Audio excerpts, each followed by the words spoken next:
দেখো বন্ধুরা, সম্পূর্ণ নিরামিষভাবে এইভাবে মিষ্টি কুমড়ো রেসিপি একবার বানিয়ে নিয়ে যায় না। আর খুব তেল মানে অল্প তেলে মশলা ছাড়াই, কিন্তু দেখতেও কতটা লোভনীয় হয়েছে দেখো, আর খেতেও কিন্তু একদম সুস্বাদু। এই একটা রেসিপিতে কিন্তু একদম সম্পূর্ণ ভাত খাওয়া হয়ে যাবে। নমস্কার বন্ধুরা, কাকুলি কিচেন হাউসে সবাইকে স্বাগত জানিয়ে তোমাদের কাছে নতুন রেসিপি নিয়ে চলে এসেছি। তো আজকের রেসিপি আশা করি ভালো লাগবে। আজকে আমি তোমাদের বানিয়ে দেখাবো সম্পূর্ণ নিরামিষভাবে মিষ্টি কুমড়ো রেসিপি, মাত্র 1 চামচ পাঁচফোড়ন দিয়ে, কোনো রকম মশলা ছাড়াই। আর অনেক বন্ধুরাই এর আগে আমাকে কমেন্ট করে জানিয়েছো বন্ধুরা যে দিদি অনেক মানে কম মশলাতে তুমি রান্নাগুলো খুব সুন্দর করো, দেখতেও খুব ভালো লাগে আর খেতেও ভালো লাগে। আমরা কিন্তু বাড়িতে একবার ট্রাই করে দেখেছি। তা আমি তোমাদের কাছে খুব সাধারণ আমি কিন্তু রান্না তুলে ধরি, আশা করি তোমাদের পছন্দ হয়। তা আজকের রান্নাটাও তোমাদের ভালো লাগবে। তা তোমরা ভিডিওটা স্কিপ না করে প্রথম থেকে দেখতে থাকো, আশা করি ভালো লাগবে। তাহলে চলো শুরু করি। বন্ধুরা, এই মিষ্টি কুমড়োটা আমি এখানে 700 গ্রাম নিয়েছি। আর কুমড়োটা কিন্তু যেহেতু বাজারে কেনা, তাই পরিষ্কার করে ধুয়ে নিয়েছি। এই কুমড়োর খোসাটা কিন্তু আমি তুলবো না, এটা কেটে নেব। আর এই কুমড়ো রেসিপি বানাতে আমি এখানে নিয়েছি 4 পিস পটল আর 3টে নিয়েছি আলুটা খোসাটা আমি তুলে নিয়েছি। আর এখানে নিয়েছি কিছুটা আমি মটর ডালটা আমি 1 ঘন্টা আগে ভিজিয়ে রেখেছিলাম, কিন্তু সুন্দরভাবে ভিজিয়ে গিয়েছে। আর তোমরা এই মটর ডালের পরিবর্তে তোমরা কিন্তু ছোলার ডালও ব্যবহার করতে পারো। আমি মটর ডালটা তোমাদের বানিয়ে দেখাবো। তাহলে চলো এই কুমড়োটা আমি আগে কেটে নেব, আর পটলটা আলুটা কেটে নেব। আর কুমড়োটা কত সুন্দর বন্ধুরা, দেখো কালারটা খুব সুন্দর লাগছে দেখতে। আমি এই বুকের অংশটা আমি একটু কেটে বাদ দিয়ে দেব, যেহেতু বীজটা ছিল, বীজটা আমি আগে তুলে নিয়েছি। এইভাবে এই অংশটা আমি বাদ দিয়ে দেব।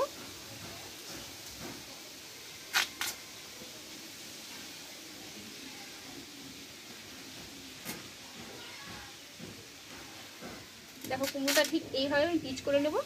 আর এই খোসাটা কিন্তু আমি রেখে দেবো।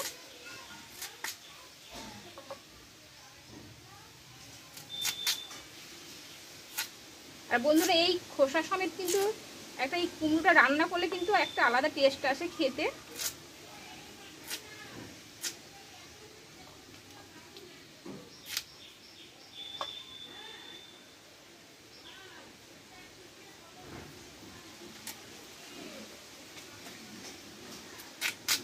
কুমড়োটা সম্পূর্ণ কেটে নেব বন্ধুরা।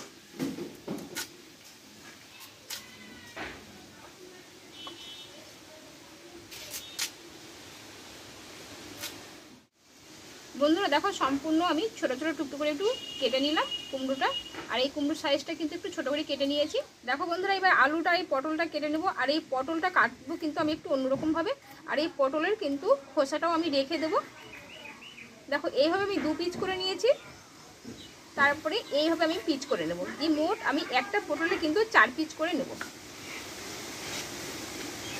দেখো আমি এই 2 দিকের অংশটা আমি কেটে বাদ দিয়ে দেবো, কিন্তু পুরো খোসাটা আমি রেখে দেবো। যেহেতু কুমড়োর খোসা রেখেছি, সেই জন্য এই পটলের খোসাটাও আমি রেখে দেবো।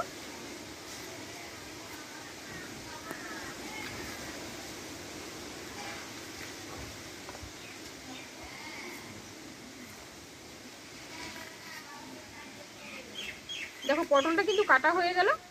আর কিন্তু কুমড়োটা যেহেতু আমি ছোট করে সাইজ করে কেটে নিয়েছি, তাই আমি আলুটাকে আমি ছোট ছোট করে সাইজ করে কেটে নেব।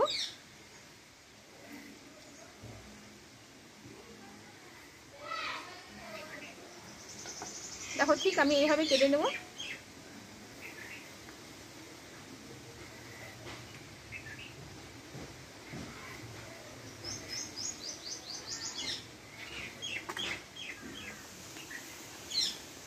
দেখো বন্ধুরা, আলু পটল কিন্তু আমার কাটা হয়ে গেল। তাহলে সম্পূর্ণ সবজিটা আমি কেটে নিয়েছি। দেখো বন্ধুরা, এখানে 1 চামচ মতো পাঁচফোড়ন নিয়েছি। আর এই পাঁচফোড়নটাই কিন্তু আমার হচ্ছে মেন মশলা, এটা দিয়ে রান্না করব। তাহলে চলো, তাহলে আমি উনুনটাকে ধরিয়ে নেব। দেখো বন্ধুরা, আমি উনুনটা ধরিয়ে নিলাম।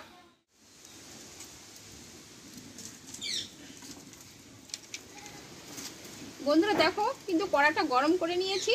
আর এইখানে আমি একটা লঙ্কা 4 টুকরো করে ভেঙে নিয়েছি। আর এখানে আমি একটা তেজপাতা ছিঁড়ে নিয়েছি। এটা একটু হালকা করে কিন্তু ভেজে নেব।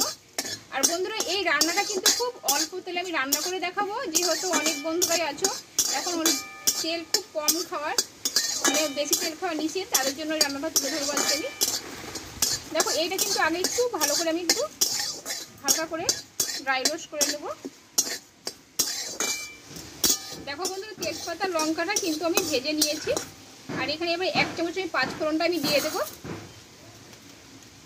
দিয়ে এবার একসঙ্গে ভালোভাবে আমি একটু ভেজে নেব। আর খুব কিন্তু বেশি ভাজবো না, যাতে কালারটা একটু চেঞ্জ হয়ে যায়, সুন্দর একটা গন্ধ আসবে, তখনই কিন্তু নামিয়ে নিতে হবে।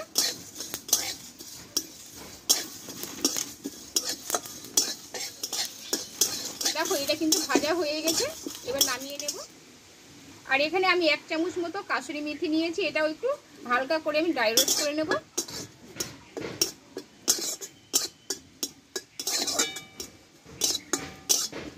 দেখো এটাও কিন্তু হয়ে গেছে, এবার নামিয়ে নেব আমি। এইবার এই কড়াইয়ে কিছুটা আমি সরষের তেল দিয়ে দেবো অল্প করে, আর দেবো একটা তেজপাতা, আর দেবো 1/2 চামচ মতো 5 ফোড়ন। এবার কেটে রাখা আলুগুলো দিয়ে দেবো।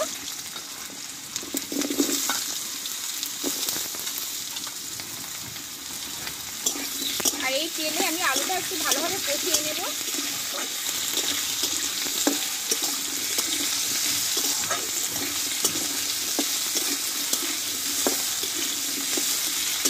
আর বন্ধুরা খুব সাধারণ একটা রান্না, আর কিন্তু খেতে একদম অসাধারণ হয়। আর তোমরা ভিডিওটা স্কিপ না করে স্টেপ বাই স্টেপ দেখতে থেকো, আর তোমরা অবশ্যই করে বাড়িতে একবার বানিয়ে নিবে।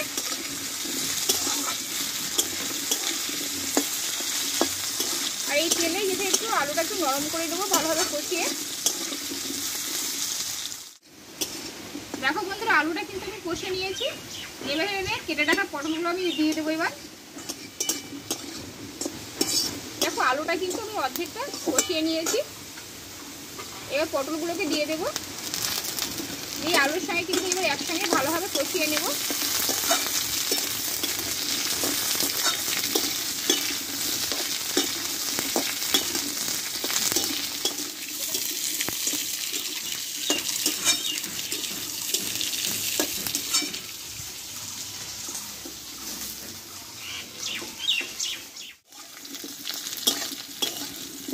দেখো বন্ধুরা খুব অল্প আছে, কিন্তু ধীরে ধীরে আলু পটলটা আমি ভালোভাবে কিন্তু কষিয়ে নিয়েছি।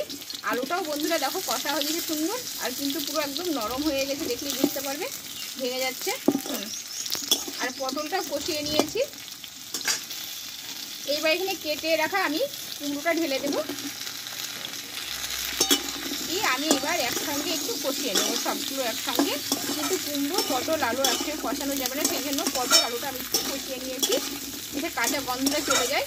আর কিন্তু এই মিষ্টি কুমড়ো কিন্তু অল্প কষিয়ে কিন্তু একটু খেতে ভালো লাগে।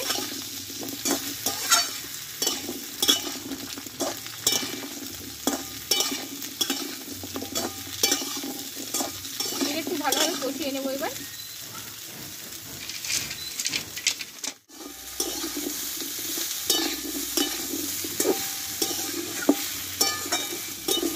দেখো বন্ধুরা কুমড়োটা কিন্তু কষিয়ে নিয়েছি, আর এই তেলে কিন্তু হয়ে গেছে। আর খুব কিন্তু অল্প তেলে এটা আমি কষিয়ে নিলাম, খুব যে হয়তো 2 চামচ মতো হবে। এবার এখানে ছোটো সাইজের একটা টমেটো কেটে রেখেছিলাম, আমি দিয়ে দেবো। আর দেবো কয়েকটা কাঁচা লঙ্কা চেরা, আর দেবো একটু আদা থেতো করে নিয়েছি, দিয়ে দেবো ওপর দিয়ে। একসঙ্গে এবার কষিয়ে নেবো একটু।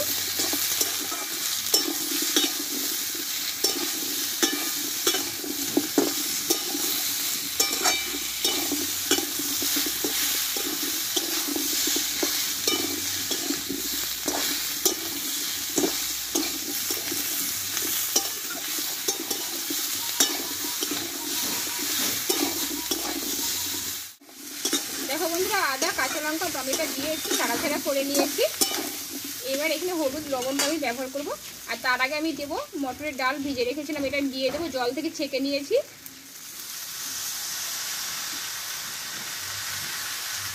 আর দেবো এখানে স্বাদ মতো লবণ, আর এখানে দেবো পরিমাণ মতো হলুদ গুঁড়ো। একটু ভালোভাবে কষিয়ে নেব, লবণটা দিলে কিন্তু টমেটোটা পুরো গলে যাবে।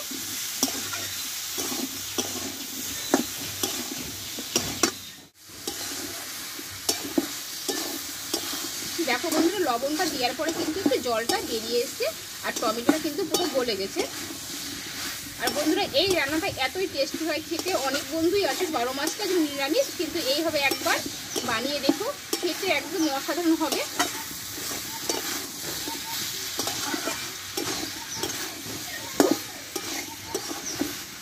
আমি এইবার কিন্তু কষিয়ে নিয়েছি। কিছুটা আমি একটু গরম জল ব্যবহার করব, আর তোমরা গরম জলের পরিবর্তে ঠান্ডা জলও ব্যবহার করতে পারো। দেখো বন্ধুরা, আমার এটা কিন্তু ভালোভাবে কষানো হয়ে গেছে।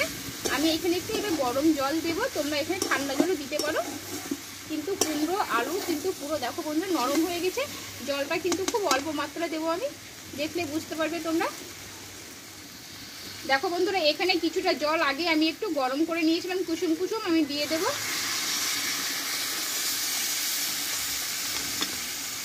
যেহেতু সবজিটা একটু আমি ছোট সাইজে কেটে নিয়েছি, কিন্তু পুরো গলে গেছে, সেই জন্য জল কিন্তু খুব অল্প দিতে হবে এটাতে।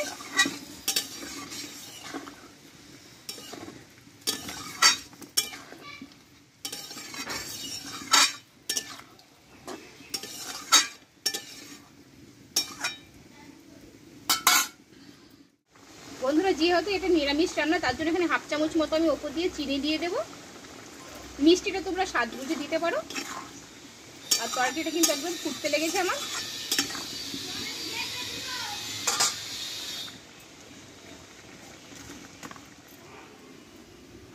বন্ধুরা, এদিকে তরকারিটা ফুটতে থাকুক, আর এখানে যে আমি 5 ফোড়ন, তেজপাতা, শুকনো লঙ্কা একটু ড্রাই রোস্ট করে নিয়েছিলাম, এটা একটু শিলনোড়াতে গুঁড়ো করে নেব। আর যেহেতু বন্ধুরা এই বাড়িতে আমি ভিডিও করি, তার জন্য শিলনোড়া আমি কাছেই রেখেছি, এটা আমি গুঁড়ো করে নিয়ে আসি। দেখো বন্ধুরা, এখানে মশলাটা আমি গুঁড়ো করে নিয়েছি, আর এখানে এই কাসুরি মেথিটা আমি এবার একসঙ্গে আমি ব্যবহার করবো, দিয়ে দেবো তরকারিকে। এবার দেবো কাসুরি মেথি ওপর দিয়ে, আমি একটু হাতে গুঁড়ো করে নিয়েছি। আর দেবো ভেজে রাখা মশলাটা, 5 ফোড়ন, শুকনো লঙ্কা আর তেজপাতা দিয়ে এবার একসঙ্গে একটু নাড়াচাড়া করে নেব।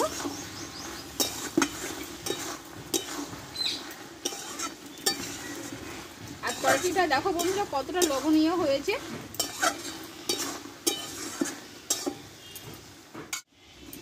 দেখো বন্ধুরা, সম্পূর্ণ নিরামিষে এইভাবে মিষ্টি কুমড়ো রেসিপি একবার বানিয়ে নিয়ে যায় না, আর খুব তেল মানে অল্প তেলে মশলা ছাড়াই, কিন্তু দেখতেও কতটা লবণীয় হয়েছে দেখো, আর খেতেও কিন্তু একদম সুস্বাদু। এই একটা রেসিপিতে কিন্তু একদম সম্পূর্ণ ভাত খাওয়া হয়ে যাবে। দেখো বন্ধুরা, তরকারিটা কিন্তু মাখো মাখো হয়ে গেছে। এখানে আমি 1/2 চামচ মতো ঘি দিয়ে দেবো।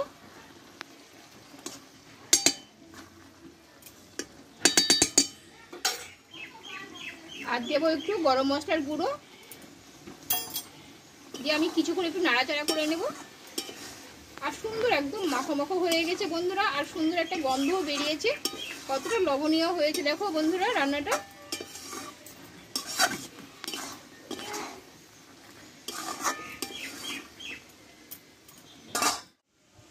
বন্ধুরা, তাহলে খুব সিম্পলভাবে রান্নাটা হয়ে গেলে এবার নামিয়ে নেবো আমি। দেখো গরম মশলার ঘিটা দেওয়ার পরে কিন্তু খুব অল্প আছে, আমি উনানে কিন্তু কড়াইটা বসিয়ে রেখেছিলাম। বন্ধুরা, এই সম্পূর্ণ নিরামিষে মাটির উনানে এইভাবে রান্না করে নিয়ে যায় না, আর খেতে একদম অসাধারণ হয়। আর তরকারিটা কত সুন্দর দেখো মাখো মাখো হয়ে গেছে। এই তরকারিটা কিন্তু ভাত, রুটি, পরোটা, লুচির সঙ্গে কিন্তু সব সঙ্গেই কিন্তু খাওয়া যাবে। এভাবে নামিয়ে নেব।